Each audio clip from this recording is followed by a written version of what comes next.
Bonjour à tous. On organise une table ronde sur la sortie hospitalière et sur le matériel médical qui nous échappe. Comment on peut faire pour retrouver cette activité dans nos officines de façon naturelle. Donc, avec moi, il y a Eric Luchpini, donc qui est notre représentant et tête de liste dans la région Grand Est. Philippe Vandeville, qui est lui aussi tête de liste, mais dans la région PACA.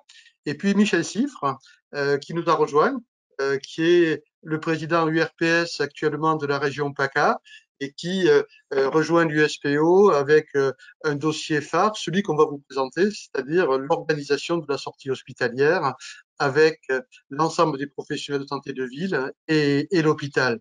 Donc ce dossier est un dossier pour l'USPO prioritaire. On souhaite retrouver cette activité en respectant le choix du patient. C'est ça qui nous intéresse. Le patient aujourd'hui n'a plus le choix.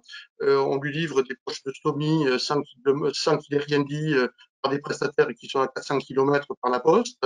Le démédicaliser, il avait choisi son pharmacien, on lui impose de notre prestataire. Et je ne parle pas, bien évidemment, de tous les appareils modernes que l'on a aujourd'hui pour les pompes à insuline, pour les appareils à pression positive continue, où certains n'imaginent même pas que le pharmacien pourrait faire ce travail. Donc Michel, c'est toi qui avais ce dossier, qui a ce dossier en région PACA, et tu étais parti d'une enquête que tu avais fait auprès des pharmaciens pour montrer quelle était la perception des pharmaciens sur le matériel médical et l'organisation de la sortie hospitalière. Tout à fait. Bonjour à toutes et bonjour à tous. C'est un dossier qui me tient à cœur dès le moment où je me suis installé parce que j'ai compris qu'on pouvait faire quelque chose et qu'on était systématiquement chanté. Donc, on va partir, si vous voulez bien, d'une enquête qui a été réalisée en 2017, une enquête nationale qui malheureusement est toujours d'actualité, puisqu'on a interrogé les pharmaciens et les patients. Alors, les pharmaciens, en sortie d'hospitalisation, sont contactés pour les médicaments à 40%. 40% d'entre eux sont contactés, donc pas de problème. Par contre, ça s'effondre au niveau du matériel médical, où 5% d'entre eux, simplement, sont contactés. Quant à l'oxygène, on n'en parle pas. 98% d'entre eux ne sont pas contactés pour l'oxygène. Alors que les pharmaciens sont impliqués quand même. 88% d'entre eux souhaiteraient être contactés.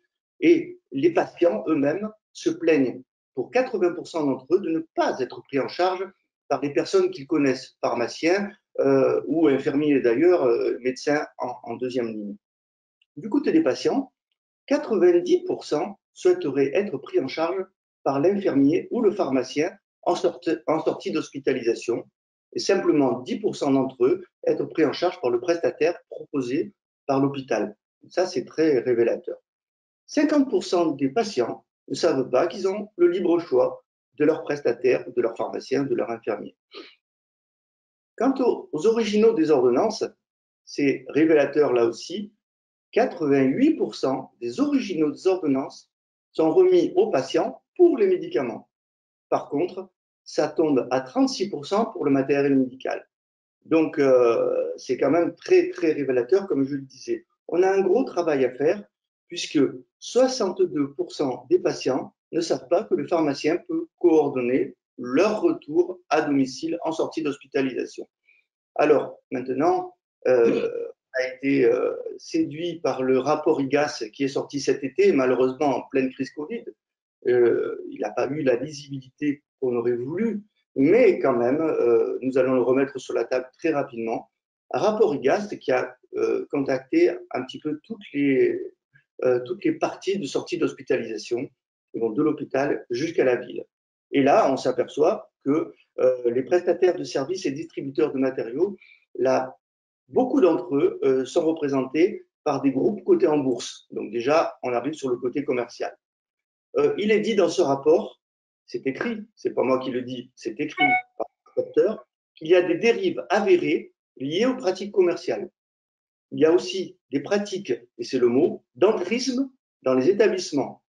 Il y a une coordination des sorties, ça on le sait, un accompagnement thérapeutique, quand même, thérapeutique, c'est réservé aux professionnels de santé normalement. Là, c'est les prestataires qui le font. Voire la préparation de prescriptions. Vous imaginez un petit peu. On le sait comment ça se passe, mais là, c'est écrit. Le rapport préconise une régulation des pratiques commerciales, de sanctionner les infractions, ce qui n'est absolument pas fait jusqu'à présent, de remettre de l'ordre dans l'organisation des sorties hospitalières. Et par contre aussi, la mission est totalement défavorable au statut de professionnel de santé demandé par ces prestataires, ce qui est un point positif pour nous. Voilà donc cette introduction et ça me paraissait important. Le professionnel de santé le pharmacien est un professionnel de santé avec un ordre, on a déontologique, on a une chambre de discipline si on fait des dérives, alors que les autres ne l'ont pas. Les pharmaciens ne doivent pas être les larbins des prestataires. Les prestataires, donc on l'a dit, ne doivent pas devenir des professionnels de santé. Il y a une charte CEPS qui est en train d'être signée, on l'attend depuis des années, on l'espère, qui intégrera le fait que les prestataires ne doivent pas traîner dans les couloirs des hôpitaux, ce que nous, on n'a pas le droit de faire, évidemment. C'est facile d'être dans la chambre du patient, au contact des professionnels, et puis rapidement, entre deux patients, faire signer une ordonnance qu'on a soi-même concoctée, donc c'est absolument inadmissible. Et puis, il faut parler de cette rupture de parcours en sortie d'hospitalisation. Les patients sont totalement, complètement, disons, les patients sont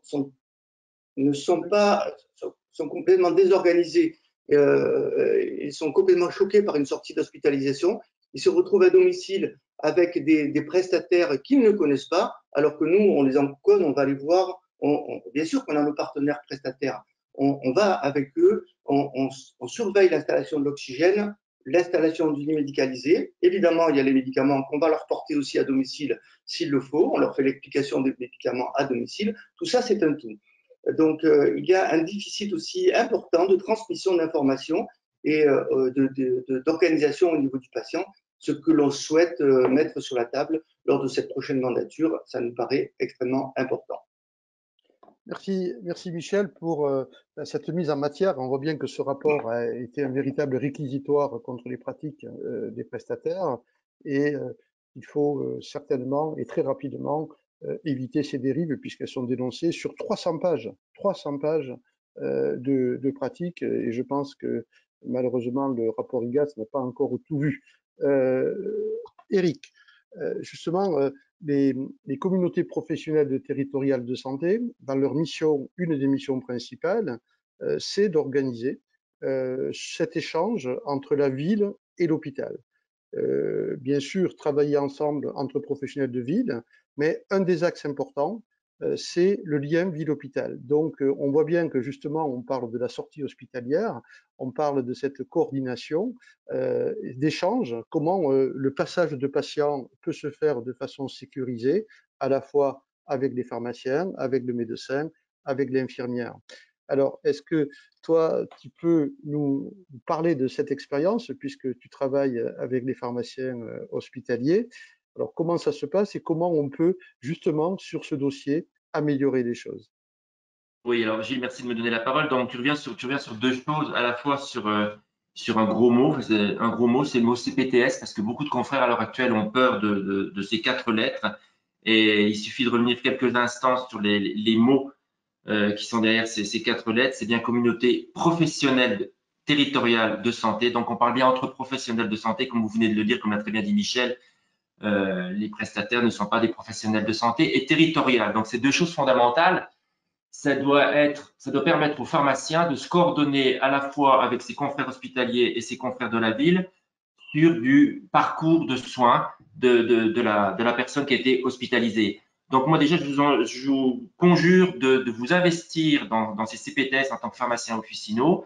Et je pense qu'un des rôles justement des URPS et des élus URPS, c'est de vous aider au plus près sur le territoire, à la fois à construire votre propre CPTS et aussi à la piloter. C'est en ça que les élus URPS doivent être vraiment l'interface entre l'ARS et vous au niveau du territoire. Donc, CPTS, n'ayez pas peur de ces quatre mots. Allez-y, mais allez-y franco, prenez des places à l'intérieur des conseils d'administration. Soyez pas juste acteurs comme ça ou simplement regardez de loin en disant on m'a pas prévenu, j'étais pas averti. S'il faut vous investir, si vous voulez réinvestir un peu justement ce champ du soin entre la ville et l'hôpital. Et pour revenir sur l'hôpital, oui, effectivement, alors moi je suis un privilégié parce que je travaille près de Lunéville. Et moi, près de Lunéville, j'ai d'excellentes relations avec mes confrères hospitaliers parce que ça fait plus de 10 ans qu'avec eux, je fais ce qu'on appelle de la conciliation médicamenteuse. Alors, contrairement peut-être à certains d'entre vous, moi, la sortie hospitalière se passe bien puisque mes patients, quand ils sont hospitalisés, j'ai le pharmacien qui me téléphone pour me parler du traitement à l'admission et à la sortie hospitalière, j'ai de toute façon une ordonnance qui me vient par messagerie sécurisée ou par fax. Donc ça, c'est un vrai bonheur, mais c'est pas suffisant. C'est pas suffisant parce que effectivement, la conciliation médicamenteuse, c'est très bien pour le parcours patient, c'est bien pour le pharmacien aussi, mais on fait ça quand même bénévolement. Donc à un moment donné, au bout de 10 ans, on se dit bon, le bénévolat, ça a quand même bon dos. Et c'est surtout que c'est pas suffisant parce que ça ne prend pas le patient dans sa globalité. Là, je viens de vous parler de conciliation médicamenteuse. Le patient, il est global, il a toute sa complexité quand il va à l'hôpital. Et il y a aussi effectivement du matériel. Donc, je pense que si on veut rendre les choses un peu plus efficientes et un peu plus économiques et rassurantes pour le patient, je reviens encore sur ce que dit Michel, il faut qu'à la sortie de l'hôpital, il y ait effectivement le pharmacien qui soit au courant des médicaments qui sortent à l'hôpital, mais qu'il y ait aussi tout le matériel qui va autour. Et je trouve que c'est beaucoup plus rassurant à la fois pour le patient, mais aussi pour le médecin de ville et pour l'infirmière en ville, d'avoir qu'un interlocuteur, un interlocuteur unique qui peut être le pharmacien. Donc, tout ça pour dire que la conciliation médicamenteuse avec l'hôpital, c'est fabuleux parce qu'en plus, on a prouvé, nous, sur notre secteur, que ça permettait de diminuer le nombre d'hospitalisations, mais ce n'est pas suffisant si on veut avoir un parcours de santé de nos aînés, ou plus jeunes même, qui soit vraiment efficient. Donc, il faut vraiment dire, le pharmacien d'officine, c'est un professionnel de santé, il est en capacité de s'occuper de la globalité du traitement du patient, que ce soit le lit, que ce soit l'oxygène, que ce soit la stomie, que ce soit les médicaments, bien évidemment. Et d'avoir un regard sur tout ça, ça permet justement d'agir aussi sur des interactions qui peuvent être éventuelles entre du matériel et des médicaments. Je rappelle quand même que l'oxygène est un médicament et qu'on n'est pas censé délivrer n'importe quelle crème si on a une ordonnance et qu'on ne sait pas que le patient prend d'oxygène, parce que ça peut être éventuellement dangereux si c'est la crème au niveau de ses lunettes d'oxygène. Bref, c'est un détail, mais tout ça pour dire que mon message de moi aujourd'hui, il est simple. Les URPS, c'est l'interface entre les ARS et le territoire. Moi, je pars du principe qu'on doit se remettre sur le territoire et que vos élus URPS sont là pour vous aider à la fois à construire et piloter les CPTS et à vous aider à aller vers l'hôpital de façon plus efficiente en vous mettant en relation avec vos confrères hospitaliers et en facilitant le parcours des gens qui sont hospitalisés. Voilà. Merci Eric. C'est vrai que, en plus, la technologie évolue. On voit bien les pompes à insuline, ça se miniaturise. On voit bien que les appareils à pression positive continue aujourd'hui sont faciles à utiliser. Le masque est beaucoup plus facile à installer. Le contrôle de l'étanchéité du masque est beaucoup plus simple.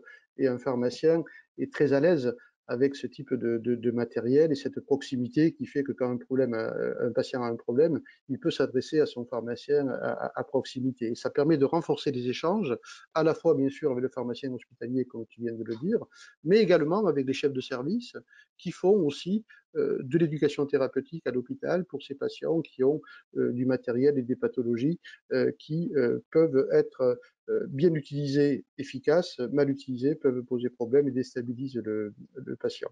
Alors, Michel et Philippe, donc vous êtes en région PACA, vous avez fait du sujet de la sortie hospitalière un sujet phare de votre présence à l'URPS et vous avez eu du succès.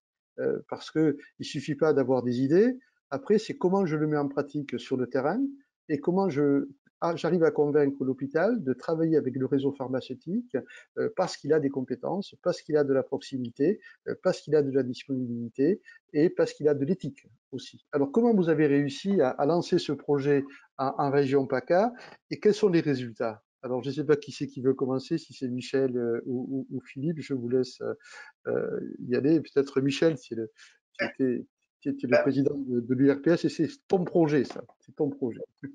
Oui, très rapidement, on s'est rendu compte, pour revenir sur la phrase précédente, qu'il y avait une rupture dans le parcours et que les hôpitaux, quand on les contactait et quand on allait siéger en commission médicale d'établissement pour leur présenter le pharmacien, les hôpitaux nous disaient, les médecins nous disaient, oui, mais nous, les prestataires, c'est facile. Nous, il nous faudrait un interlocuteur en ville.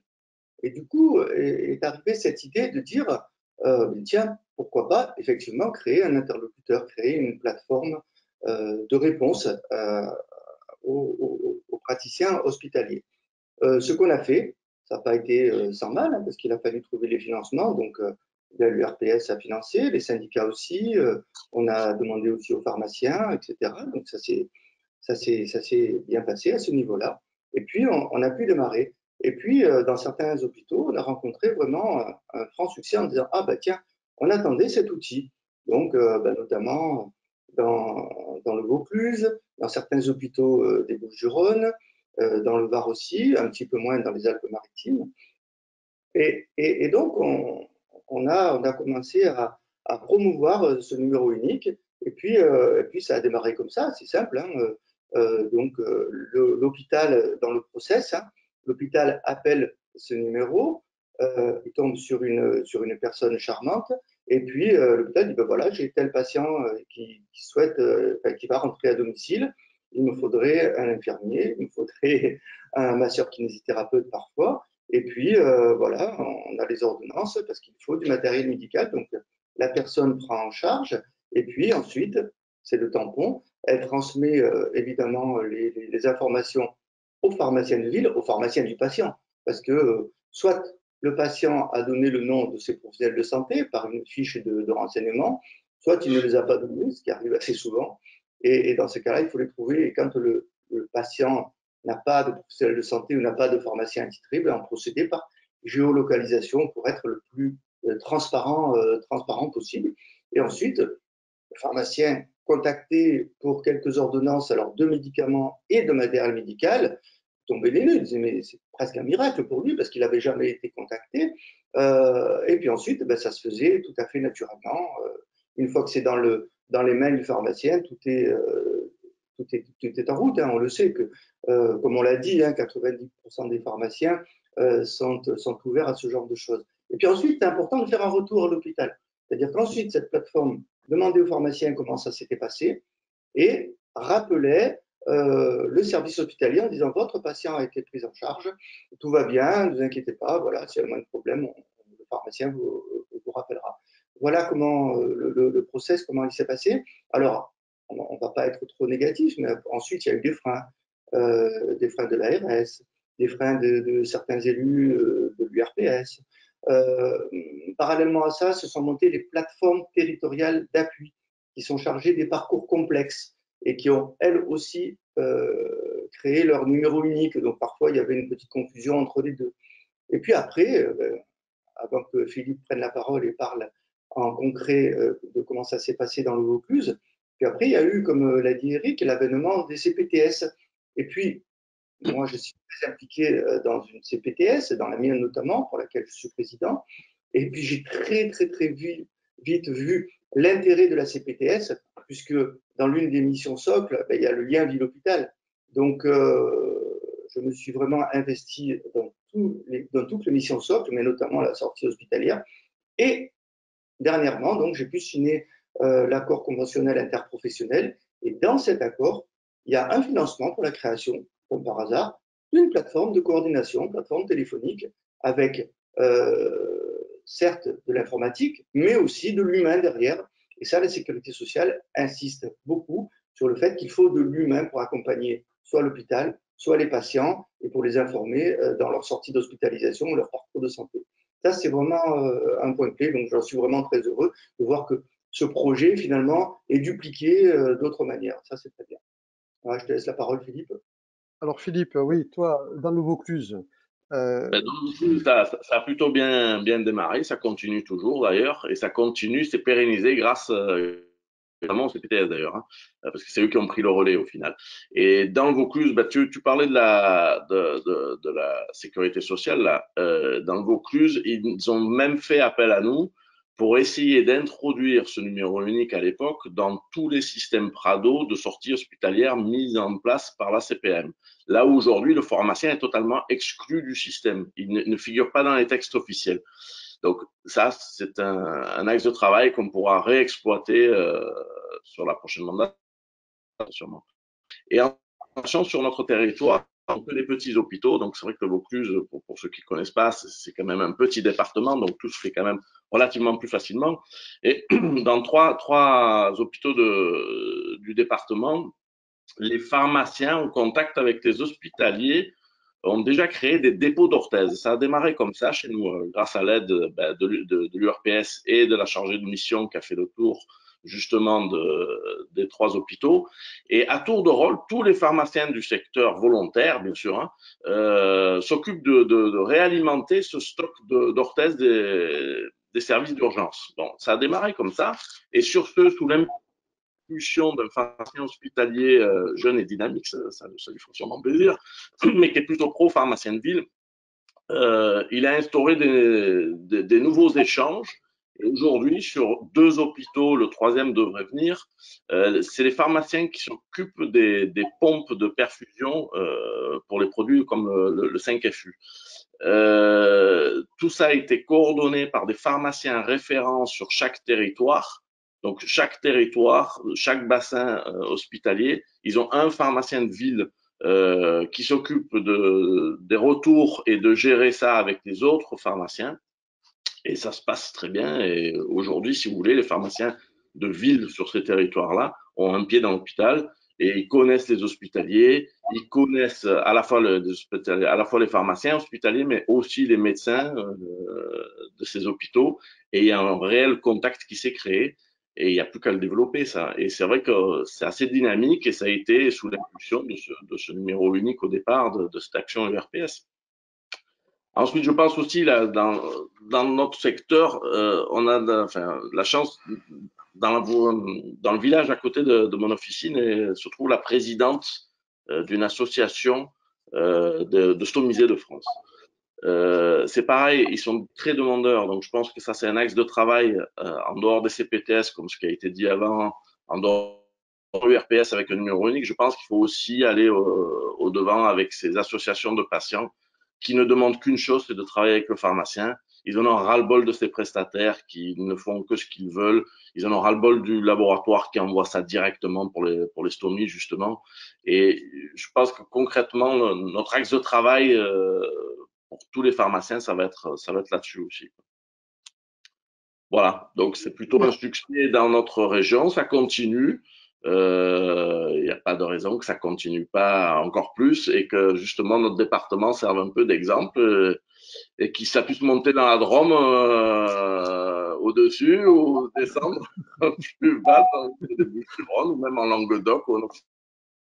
Ce qui est intéressant dans ce que vous avez réussi à faire en PACA, c'est de montrer que c'est possible. C'est-à-dire, certains pharmaciens ont eu tendance à baisser les bras et certaines initiatives se heurtent à une pression très forte de ceux qui, en fin de compte, sont au pied du service et en contact direct, parfois même avec l'ordinateur, avec une clé USB pour récupérer les ordonnances directement sur l'ordinateur de l'hôpital. Donc c'est vrai que le combat est un petit peu déséquilibré. Et là, il est en train de se rééquilibrer grâce au rapport qui dénonce des pratiques, grâce à une charte, comme l'a dit Michel tout à l'heure, mais également, ça ne suffit pas.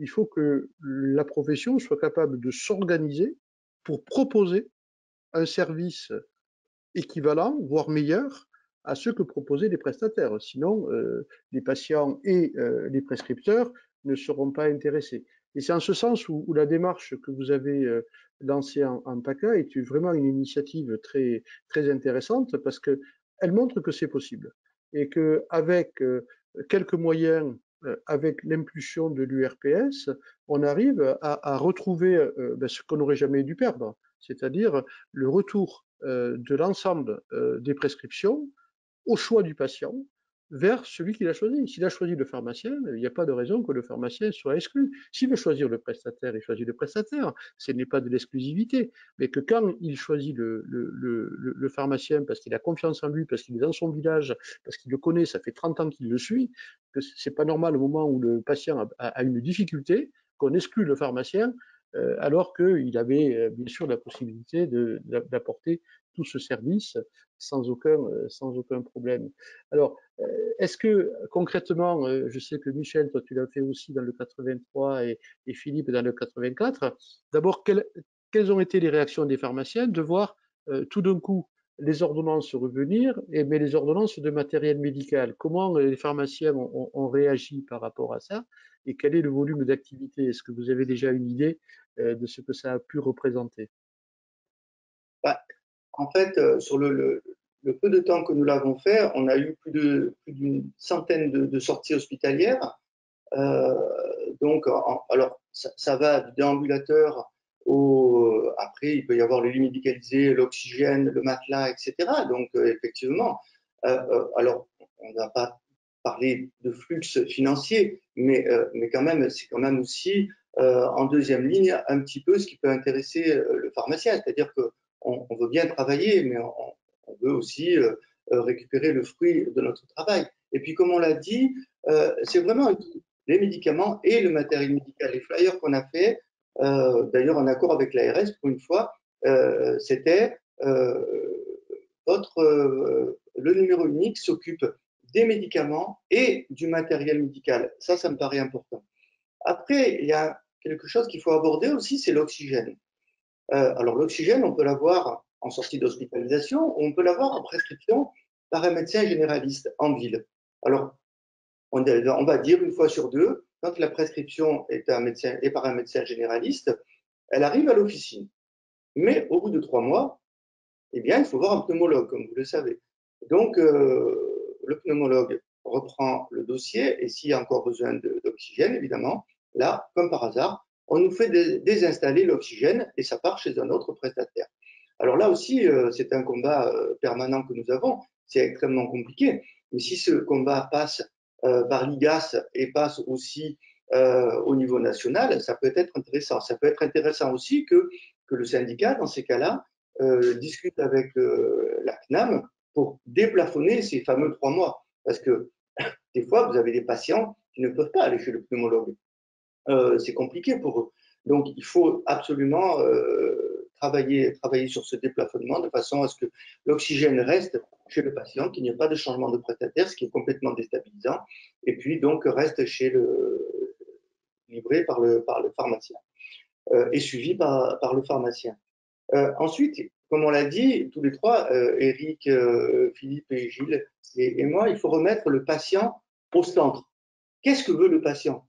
Le patient, il veut être pris en charge par ses professionnels de santé la plupart du temps qu'il connaît. Donc pourquoi on lui impose des gens qu'il ne connaît pas? Pourquoi l'hôpital se permet cela? Et c'est ça qu'on a du mal à comprendre. Alors, à partir du moment où on a expliqué ça dans les commissions médicales d'établissement aux médecins, et à partir du moment où ils nous ont dit oui, mais c'est trop compliqué par vous, on préfère les prestataires qui sont dans nos couloirs. Donc, et à partir du moment où l'IGAS interdit aux prestataires d'être dans les couloirs et nous, on leur propose une solution, il n'y a pas de raison que petit à petit, on revoie des ordonnances de matériel médical et de prise en charge globale du patient. Oui, et par rapport au retour d'expérience dans le Vaucluse, ce qui est intéressant à voir aussi, c'est le pied que mettent les pharmaciens dans les hôpitaux. C'est pas forcément un rapport financier quand ils ont leur tour de garde sur le dépôt des orthèses au service des urgences. C'est pas ça qui fait vivre une pharmacie, mais il y a un contact réel qui se crée entre la ville et l'hôpital, justement, hein, ce fameux lien ville-hôpital. Et je pense que ça c'est important aussi. Après, il y a un autre système qui est en route aussi dans le Vaucluse. J'ai un peu poussé pour ça au sein de la CPTS dont je fais partie. Les professionnels ne savent pas comment coordonner les choses en ville. Les médecins veulent mettre en place un système de coordination aussi. Et ils ont un énorme problème avec ça, c'est qu'ils ne savent pas comment faire. Donc, j'ai proposé les services des pharmaciens qui servirait de plateforme de coordination. Donc, il suffirait d'appeler le pharmacien peut appeler tous les professionnels de santé. Donc, en dehors juste de la sortie avec le matériel médical, c'est un tout. C'est-à-dire, on va coordonner la sortie, on va nous appeler pour les médicaments de nos patients, les ordonnances avec le matériel médical pour nos patients, et on va appeler les professionnels de santé de ville, que ce soit infirmiers, kinés, voire même médecins, pour prendre les rendez-vous avant qu'ils sortent, les patients. Et le truc important, c'est ça, c'est qu'il faut qu'on soit au courant au moins 48 heures avant la sortie de l'hospitalisation pour qu'on puisse gérer le tout. Et je pense que l'avenir va aussi passer par là et avec les CPTS, justement. C'est ça l'intérêt, c'est qu'on s'aperçoit en fin de compte que ce soit les pharmaciens, que ce soit les infirmiers, que ce soit les médecins, personne n'est réellement averti. Et donc, en gros, le patient sort et maintenant la ville doit s'organiser, mais dans l'urgence. Et donc, on met tous les professionnels sous tension de façon inutile parce qu'il n'y a pas une préparation de la sortie. Et c'est simplement ça.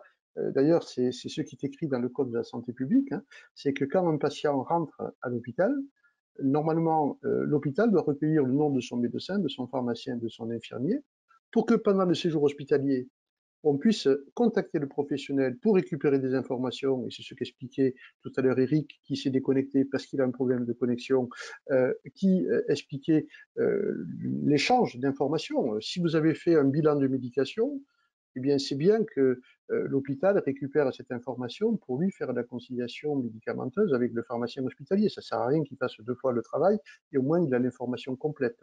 Donc le texte dit, pendant le séjour, on contacte les professionnels désignés par le patient, et ça permet également de préparer la sortie avec des professionnels désignés par le patient. Donc le patient, c'est lui qui choisit. Il dit, moi, mon pharmacien, c'est lui, et je veux que ce soit lui qui me prenne en charge. Le tout, c'est qu'après, au moment où il y a le feu vert sorti, les ordonnances soient arrivées chez les professionnels pour que l'infirmière puisse organiser sa tournée, savoir si le Lovenox, il faut le faire le soir ou le lendemain matin, au lieu de passer son temps au téléphone pour savoir s'il faut vite l'injecter, et le pharmacien avoir préparé la chambre du malade pour que quand il arrive, eh bien, tout soit en place, la famille sécurisée, le pharmacien à côté de la famille pour accueillir un patient qui va avoir des soins post-opératoires à la maison. Et c'est comme ça qu'on fait du vrai maintien à domicile et qu'on anticipe des sorties et qu'on permet d'ailleurs des sorties plus rapides, hein, puisque les techniques opératoires permettent des sorties plus rapides et font que les soins post-opératoires se font en ville, mais doivent se faire avec une équipe de soins primaires organisée autour du patient et en relation avec l'hôpital et en échange avec l'hôpital pour voir si ça se passe bien et s'il n'y a pas de difficultés. Donc c'est ça la stratégie. Oui, Michel. En ville, parmi l'équipe de soins primaires et des professionnels de santé qui sont autour du malade, c'est nous qui sommes les plus disponibles et c'est reconnu par les infirmiers, les médecins, les kinés parce qu'ils sont en soins. Donc, quand on appelle, on ne peut pas parfois répondre. Alors, on tombe sur un répondeur et c'est compliqué. Et ça crée encore une rupture de parcours. Alors que nous, on a une équipe autour de nous et on répond. Les pharmacies répondent au téléphone. Dieu sait si pendant la crise Covid, on a répondu des milliers de fois. Je voudrais dire aussi que les hôpitaux, quand ils nous cherchent, ils savent où nous trouver. Je dirais 2 exemples. Quand il y a un problème de médicament, une personne qui est hospitalisée et qu'on veut savoir quel est son traitement, on appelle le pharmacien. Et là, ils sont contents de nous trouver. Et deuxièmement, la crise Covid a mis en lumière les médicaments de rétrocession hospitalière. Là aussi, on sait où nous trouver. On a été content de faire en sorte que les médicaments de rétrocession hospitalière puissent passer par la ville. C'est encore le cas d'après ce que je sais. Donc, pourquoi on s'adresse aux pharmaciens dans certains cas et pas dans d'autres? Il y a 2 poids, 2 mesures qu'il faut effectivement combattre et que la prochaine mandature devra continuer à combattre. Par ailleurs, juste pour information, il est important aussi d'informer les institutions de ces combats et de ces dérives. Et moi, systématiquement, j'ai envoyé des courriers au service de l'ARS et aussi au directeur général de l'ARS. Alors, parfois sans réponse, hein, parfois ça les embête un petit peu, c'est peut-être pour ça aussi qu'ils ne répondent pas, ils n'ont pas la réponse. Peut-être qu'ils attendent aussi le rapport IGAS et puis les actions qui vont être entreprises. Peut-être aussi ils attendent la charte, mais au niveau des services ARS, ils sont quand même à l'écoute et savent ce qui se passe dans les hôpitaux. Par contre, ils n'ont pas les moyens d'agir.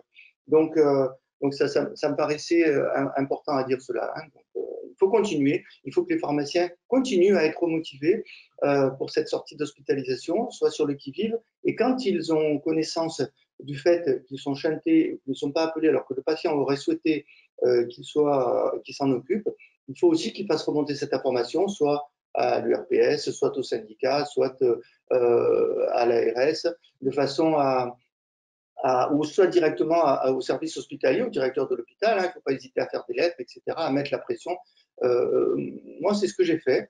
Et parfois, en envoyant des lettres recommandées au chef de service des hôpitaux, eh bien, soit on a eu, je n'étais pas au courant, je suis désolé, je vais contacter mon équipe, soit pour certains, ils ont nié complètement, mais en tout cas, il y a une réaction qui fait que, eh bien, ils sont interpellés. Et ça me paraît important.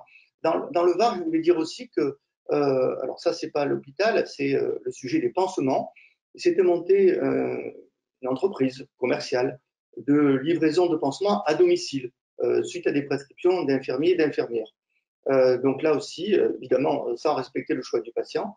Et là aussi, on a mis ça sur le tapis, on a dénoncé et ça s'est arrêté. Il a fallu plusieurs mois, mais ça s'est arrêté. Donc maintenant, les patients vont chercher leur pansement en officine, alors qu'auparavant, on était complètement chanté une fois de plus. Donc le combat est permanent et c'est de tous les côtés, et pas qu'en hôpital d'ailleurs.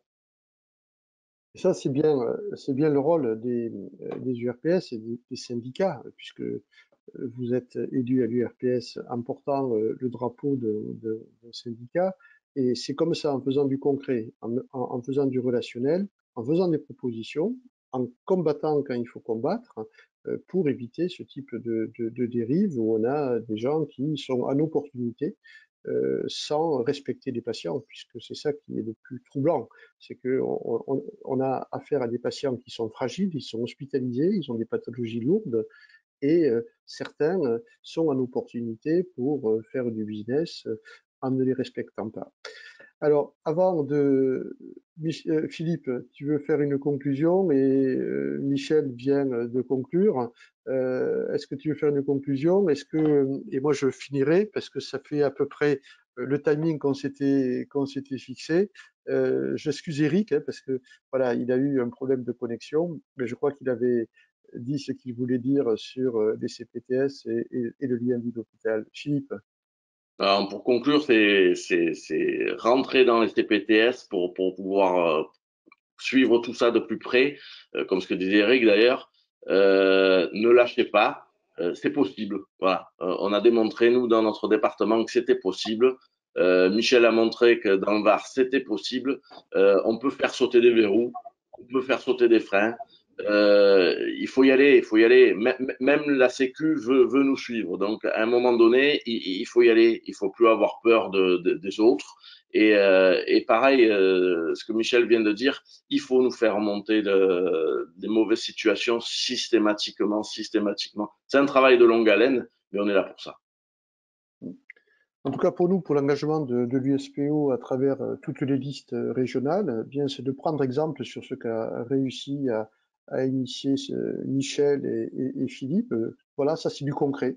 Ça, c'est des propositions concrètes. C'est comment j'apporte un service supplémentaire aux patients avec une globalisation de la prise en charge, ce que l'on essaie de faire aujourd'hui avec l'accompagnement du patient.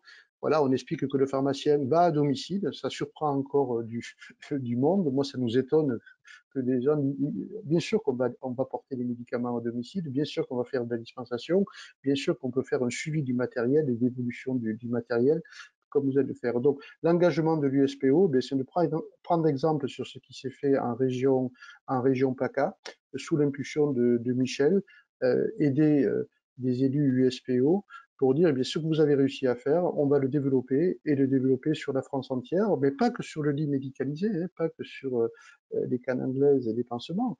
C'est également tout le matériel d'autres technologies pour des patients comme les diabétiques, comme l'insuffisance respiratoire, comme l'oxygène qui va être de plus en plus sous forme de concentrateur et moins d'oxygène liquide, sur les appareils à pression positive continue, sur la perfusion, voilà, sur des choses qui font partie de notre champ de compétences et sur lesquelles nous pouvons apporter le service en toute sécurité.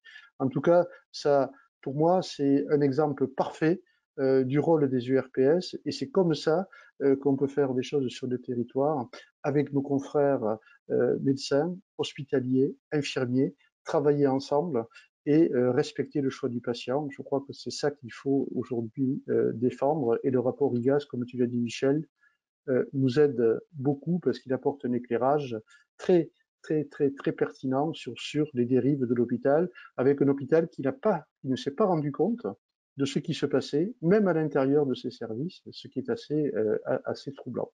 En tout cas, merci à tous les deux. Je dis merci à Eric de loin. Et voilà l'exemple à suivre. Et si vous avez envie de développer le matériel médical, eh bien, la liste USPO PACA prend cet engagement de développer ça dans tous les départements de la région Provence-Alpes-Côte d'Azur. Pardon.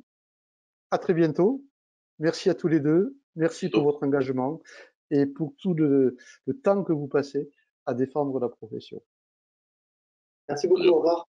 Au revoir. Au revoir.